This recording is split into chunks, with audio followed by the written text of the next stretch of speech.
ناظرین کہتے ہیں کہ جنگ لازم ہو تو لشکر نہیں دیکھے جاتے، ہر مومن سیسا پلائی دیوار بن جاتا ہے۔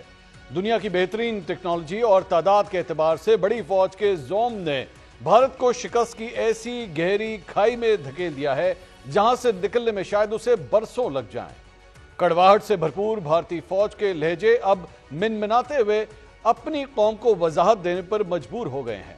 اس کا اندازہ صرف اس بات سے لگایا جا سکتا ہے کہ پچھلے 24 گھنٹوں میں بھارت کے ڈی جی ایئر آپریشن سے 2 بار صرف ایک سوال پوچھا گیا، رافیل طیارے گرے یا نہیں، لیکن دونوں مرتبہ ہی اس سوال کا جواب کہیں حلق میں اٹک سا گیا ہو۔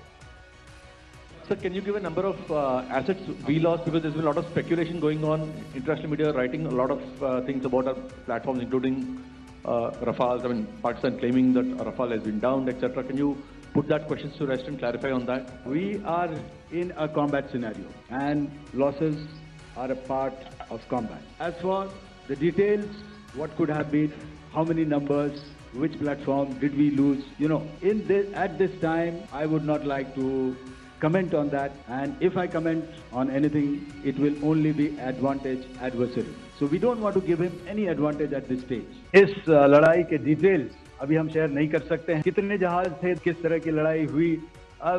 These are questions of technical details which we may not be able to share firstly, and which may not be able to share to explain to you the way it needs to be explained, and it is bound to happen.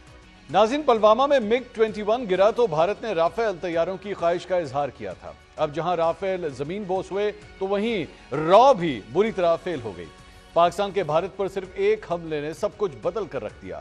تاریخ بدلی، بیانیہ بدلا، غلط فہمیاں بدلی، اور آج دنیا معترف ہے کہ پاکستان نے جو کیا وہ جدید تاریخ کا شاندار کارنامہ ہے۔ پھر دنیا نے وہ لمحہ بھی دیکھا جب بھارت زمینی، فضائی، سفارتی سطح پر ہار کر گھٹنے ٹیکنے پر مجبور ہو گیا، جس کے بعد اس نے جنگ بندی کی خواہش کا اظہار کیا۔ Let me say it very clearly and put it on record. Pakistan never requested. Fact of the matter is that on the night of 6th and 7th May, the Indians requested after those attacks. And Pakistan gave a very clear response that we will communicate back only after we have given the response that this and retribution that this act deserves. So on 10th of May, after that response, we responded to the already made request of the Indians, who was asking for non-escalation. So I think the record publicly, the facts speak for themselves. ناظرین جنگ سے پہلے ہی T V اسکرینوں پر جنگ کا میدان سجانے والا بھارت اب کشیدگی کم کرنے کی باتیں کر رہا ہے۔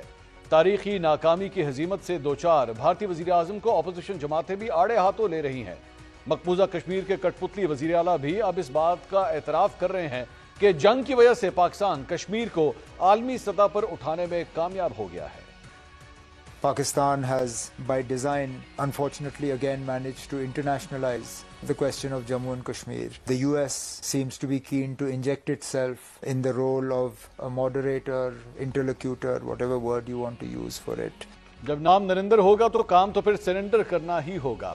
نریندر مودی بھارت کے واحد وزیر اعظم بن گئے ہیں جو میدان جنگ میں پاکستان سے صرف 6 برسوں میں 2 بار ہار چکے ہیں۔ اب بھارت جنگی میدان سے بھاگ کر سفارتی محاذ پر ہاتھ پاؤں مار رہا ہے۔ مذاکرات کی جو آفر پاکستان نے پہلگام واقعے کے بعد بھارت کو دی تھی، وہ آفر پوری دنیا میں شرمندگی اٹھانے کے بعد بھارت کو تقریباً 3 ہفتے بعد سمجھ آ گئی ہے۔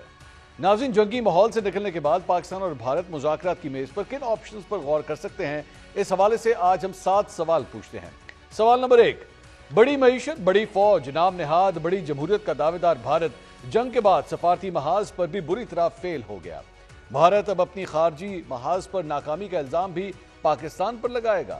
سوال نمبر 2، گزشتہ 6 سال میں جنگی محاذ پر 2 بار ہارنے کے بعد کیا اب یہ کہا جا سکتا ہے کہ بھارتی وزیر اعظم نریندر مودی کا ہندوستان پر 11 سالہ حکمرانی کا سورج غروب ہو رہا ہے؟ سوال نمبر 3، پریس کانفرنس میں بھارتی فوجی حکام سے 2 بار سوال پوچھنے کے باوجود بھی بھارت مسلسل رافیل طیاروں سے متعلق انفارمیشن دینے سے انکار کر رہا ہے، جبکہ فرانسیسی کمپنی رافیل کے مارکیٹ میں شیئر تقریباً 10% تک گر چکے ہیں۔ کمپنی کو ہونے والے بھاری نقصان کا ذمہ دار کس کو سمجھا جائے، رافیل کی ٹیکنالوجی کو یا پھر بھارتی فضائیہ کو؟ سوال نمبر 4،